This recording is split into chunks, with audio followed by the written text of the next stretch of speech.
Hello everyone. So I know this is a video many of you have been waiting for. So here it is. This is the full formula booklet.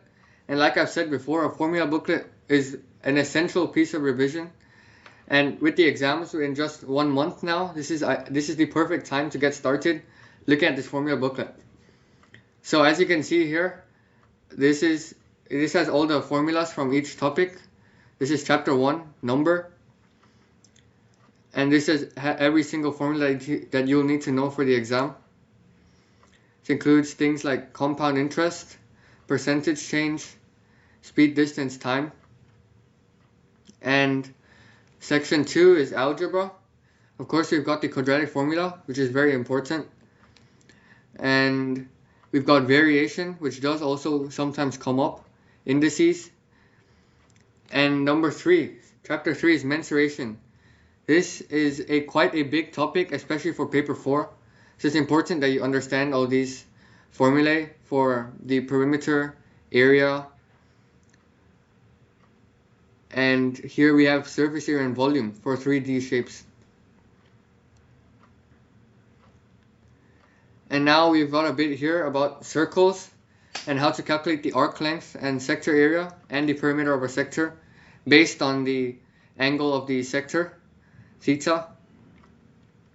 Now we have chapter 4, geometry. And of course we have the Pythagorean theorem. We also have similarity in 2D shapes and 3D shapes. And this is a topic that is really important to understand, as it does come up in many forms in paper 2 and paper 4. And polygons, which includes the formulae for interior angles and exterior angles.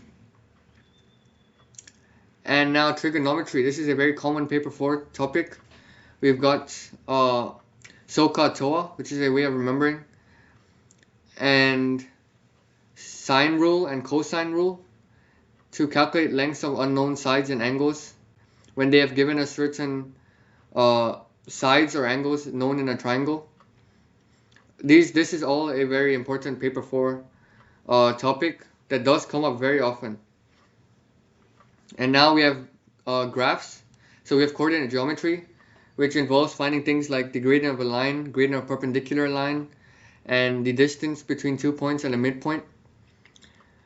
And of course we have differentiation, the small section here which just goes over the basics of how to differentiate a function, which does come up when they're asking about the turning points and the nature of turning points. And now we have statistics here. We're starting with histograms. So this tells you how to work out the frequency density given a grouped frequency table. And then after that, this gives a full explanation of how to create the histogram. And of course, the mean of a group frequency table also does come up very often. So here's the formula for it. And this is further explanation and formulae. And now we have the same thing, but just with cumulative frequency tables. It's the same process, but it's just slightly different when working with the frequency. And here we've got a little part on probability. And of course, conditional probability. This is a concept that is often overlooked. So I think it's really important that this is in the formula booklet. And I go over the visual explanation of this through Venn diagrams. So yeah, that's every single formula you need to know for the IGCSE Maths exams. And with less than a month left for the exams, please let me know if this is helpful. And please do consider checking out my videos on my main channel if you want in-depth videos on each of these topics. And the link to this full formula booklet, 15 pages, will be found in the description below. And please feel free to share it with all your with anyone you know doing the exam soon. And I hope this will help.